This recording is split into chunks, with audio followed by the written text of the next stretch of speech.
Once upon a time,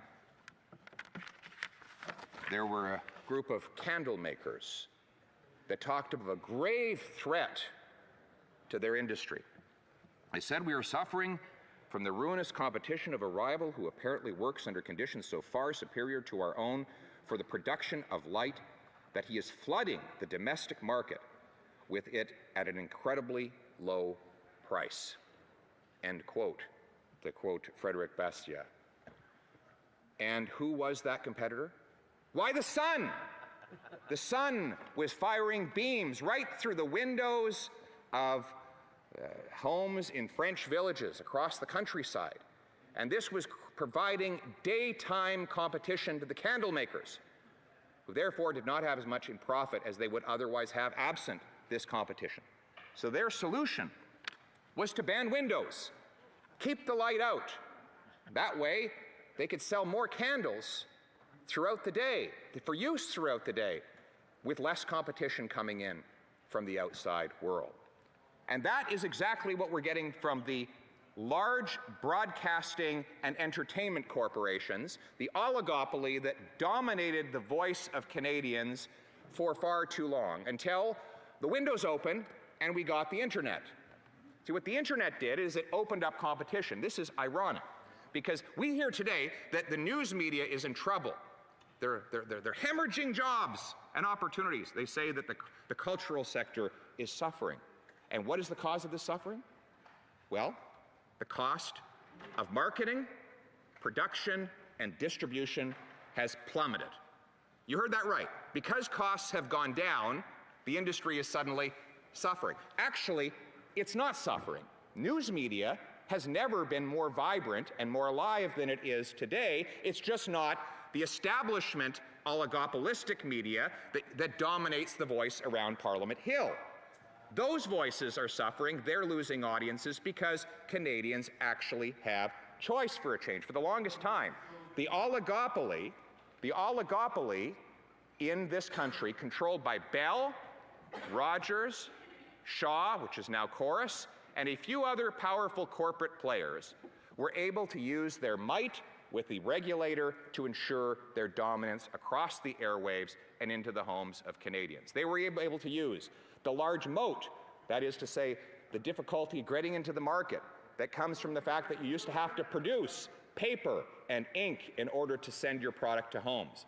And now all of those things have been knocked down, the windows have been opened, people can enter the marketplace with very few barriers. And so those powerful oligopolistic corporations are trying to reinstate the barriers. In other words, they're trying to block the windows to keep the light and the fresh air out so that they can dominate the candle making, or in their case, the news and culture making business. They don't want more Canadian culture. What they want is more control over Canadian culture.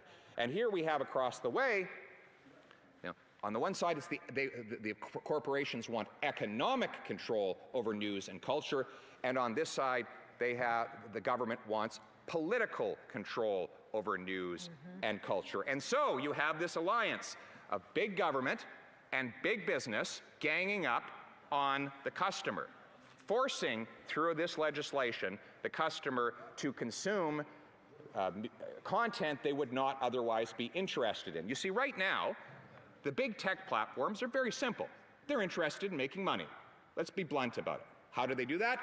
They feed people content that they want to see. That keeps them on the platform longer. And when this bill passes, those platforms will be interested in making money. And they will make just as much money, because nothing in this bill shuts down Netflix or YouTube or Facebook or anyone else. They will still be the dominant platforms. What will change is that instead of having algorithms that give people things they want to see, there will be algorithms that give people things the government wants them to see. And the government will operate through the CRTC, a large, woke government agency that will manipulate algorithms to promote so-called Canadian content. What is Canadian content? Well, they can't tell us.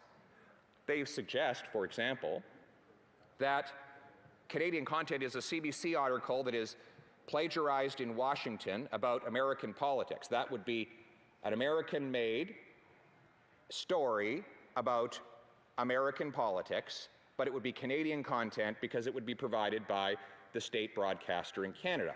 But a single mother who produces a video about raising funds for her local kids' sports team, that would not be Canadian content, because it would not be on the approved list that will be established by the CRTC. So in other words, a local Canadian story by a Canadian about local Canadians will not be considered Canadian content because she's not a news agency, she's not registered with any of these so-called cultural bodies, and therefore she will be pushed down the algorithm and given a smaller voice as more powerful corporate voices gain predominance. We know that this is public choice theory.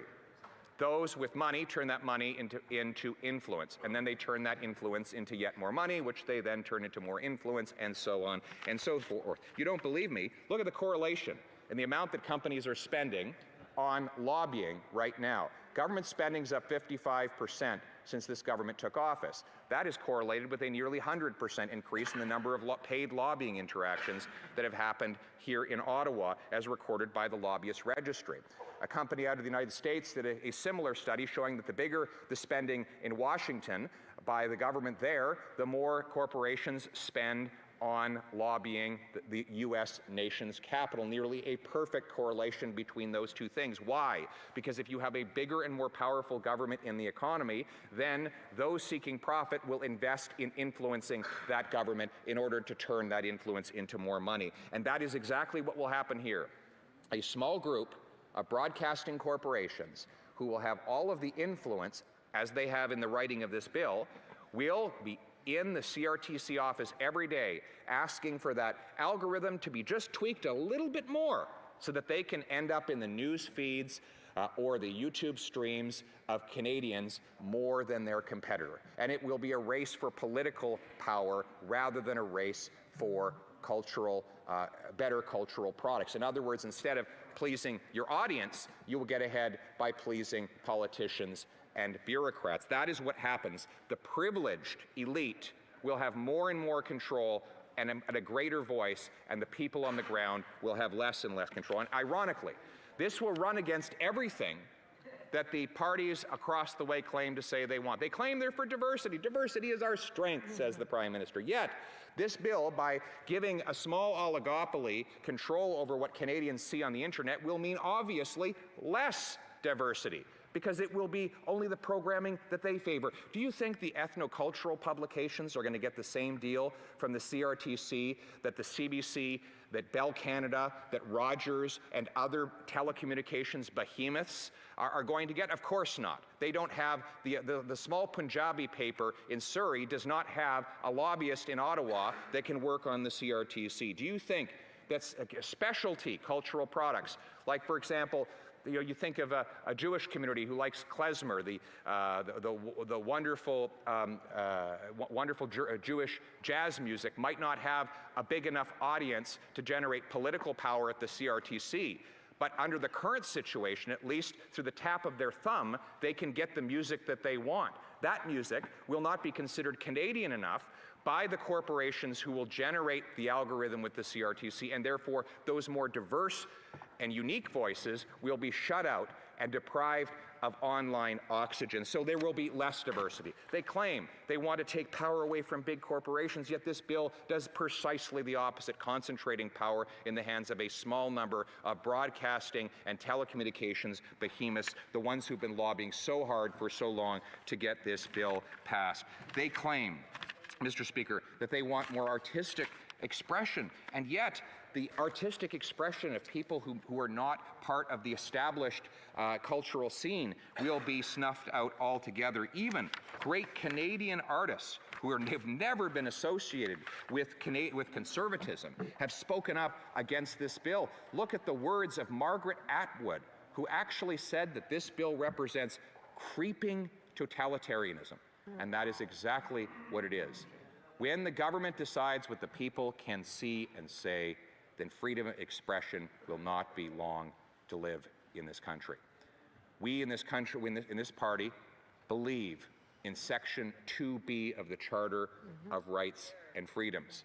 To be or not to be? That is the question. And conservatives have an answer. We will repeal this anti-speech censorship law and restore freedom of expression on the internet right across Canada. You know, inherent in this bill is the same old elitist mentality of the ruling class. They know better, that if Canadians are left to their own devices, they'll consume the wrong kind of culture.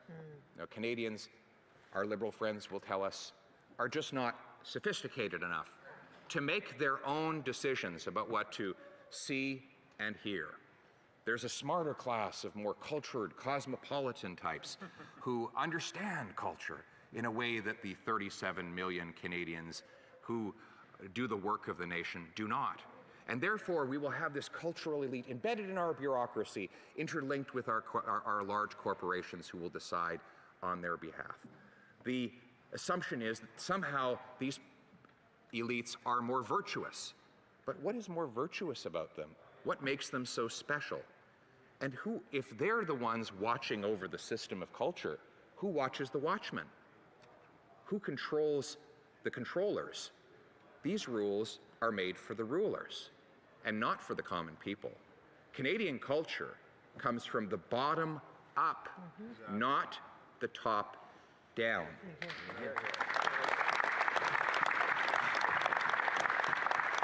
And to the suggestion that Canadians are not sophisticated or cultured enough to decide for themselves, I say, what evidence is there that this group of politicians in this chamber, or that group of bureaucrats over at the CRTC, or that other group of lobbyists in the broadcasting corporations who will make the rules under this law are more sophisticated and culturally advanced, that they are smarter? What evidence for that is there?